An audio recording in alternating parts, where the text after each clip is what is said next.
ఢిల్లీ మన దేశ రాజధాని. అక్కడ ఎన్నికలంటే దేశమంతటా సందడే.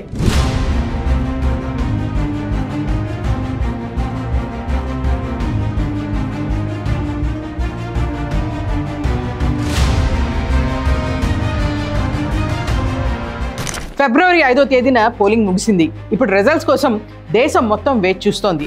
కొందరేమో ఆమ్ ఆద్మీ పార్టీ హ్యాట్రిక్ కొడుతుందని చెప్తుంటే, లేదు ఈసారి బీజేపీ దేశ రాజధానిలో జెండా ఎగరేస్తుందని మరికొంతమంది అంటున్నారు. కాంగ్రెస్ సంగతి ఏంటి అని అంటే అది వేరే డిస్కషన్. ఖతం, బై బై, టాటా, గయా. నేను ఇప్పుడు ఢిల్లీ ఎన్నికల గురించో రాబోయే ఫలితాల గురించో మాట్లాడడానికి రాలేదు. ఢిల్లీ పరిస్థితుల గురించి చర్చిద్దామని అనుకుంటున్నా. పోలింగ్ ముందు జరిగిన రాజకీయ ప్రచారాలను ఒకసారి తిరిగేసి చూస్తే, ఆయన శీష్ మహల్లో ఉంటున్నాడని చెప్తే, మరి మీ నాయకుడు రాజ్మహల్లో లేడా అనే వాదనలే వినిపించాయి. ఈ వాదనలు ఎక్కడో విన్నట్టుంది కదా. అదే అప్పట్లో జగన్ తాడేపల్లి ప్యాలెస్లో ఉంటున్నాడని చంద్రబాబు నాయుడు, కేసీఆర్ ఫామ్ హౌస్లో ఉంటున్నాడని రేవంత్ రెడ్డి అన్నట్టు. నీ ఇల్లు ఇంత పెద్దదంటే కాదు, నీ ఇల్లు మరీ పెద్దది అనే కొలతలే ఢిల్లీ ప్రచారాల్లో వినిపించాయి. అంతే తప్ప అసలు మన దేశంలో సామాన్య ప్రజలు ఇంటి సంగతి ఏంటి అనేది ఎవ్వరూ మాట్లాడలేదు.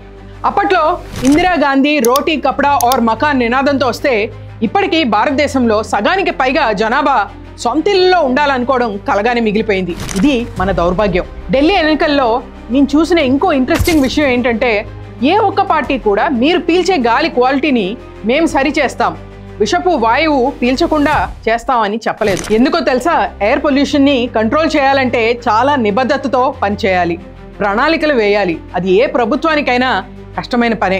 గాలి ఏకీఐ గురించి మేము మాట్లాడాం, కానీ బంగ్లాదేశీయులు రోహింగ్యాల గురించి మాట్లాడతామని అంటారు. పక్కవాడిని బూచిగా చూపించి ఆటలాడుకోవడం మన పొలిటీషియన్స్కి వెన్నతో పెట్టిన విద్య. ఎయిర్ పొల్యూషన్ గురించి మాట్లాడిని పొలిటికల్ పార్టీస్ యమునా నది పొల్యూషన్ గురించి మాత్రం తెగ హడావుడి చేశారు. ఆమ్ ఆద్మీ పార్టీ వల్ల యమునా నది పొల్యూట్ అయిందని అంటే, లేదు బీజేపీ వాళ్ళు హర్యానా నుంచి విషపు వ్యర్థాలను యమునలో వదులుతున్నారంటూ ఆ రెండు పార్టీల మధ్య పెద్ద ఫైటే జరిగింది. ఈ గొడవ ఎక్కడి దాకా వెళ్ళిందంటే, ఆఖరికి హర్యానా ముఖ్యమంత్రి సైని రంగంలో దిగారు. హర్యానా నుంచి ఢిల్లీ వైపుగా వెళ్లే యమునా నదిలో నీళ్లు తాగి మా యమున బానే ఉంది అని ఓ రోజంతా హడావిడి చేశారు. అది మన రాజకీయ నాయకుల ఆలోచన. అంతకు మించి మరో దౌర్భాగ్యం ఏంటంటే, అధికారంలోకి వచ్చేందుకు రాజకీయ పార్టీలన్నీ 5, 6, 7 అంటూ గ్యారంటీలను ప్రజలపై రుద్దుతున్నారు. కానీ మీ జీవితాలను బాగు చేస్తామనే గ్యారంటీని మాత్రం ఏ ఒక్క రాజకీయ నాయకుడు కూడా ఇవ్వడం లేదు. ఆకాశం నుండి పాతాళం దాకా అన్నీ ఫ్రీ అంటూ ప్రామిస్ చేసే నాయకులు విద్య, వైద్యాన్ని మాత్రం ఎప్పటికీ ఫ్రీ చేయరు. ట్యాక్స్ ఫ్రీ అసలే చేయరు. పైగా గ్యారంటీలు అమలు చేయకున్నా వాటి గురించి ఎవరూ అడగరనే ధీమా రాజకీయ నాయకుల్లో ఉంది. అయినా ఈరోజు రాజకీయ నాయకుల కన్నా పొలిటికల్ స్ట్రాటజీస్ వల్లే దేశం నాశనం అవుతోంది. ప్రశాంత్ కిషోర్, సునీల్ కనుగోలు వంటి మేధావులు ఒకే స్క్రిప్ట్ దేశం మొత్తం తిప్పుతున్నారు. రాజకీయ నాయకుల చేత శీష్ మహల్, రాజ్ మహల్ అంటూ సోది కథలు చెప్పిస్తున్నారు. జనాల్ని పిచ్చోళ్ళని చేస్తున్నారు. ఆఖరికి నేను చెప్పేది ఏంటంటే, ఎన్నికలు ఎక్కడైనా జరగచ్చు, ఎన్ని ఎన్నికలైనా జరగచ్చు.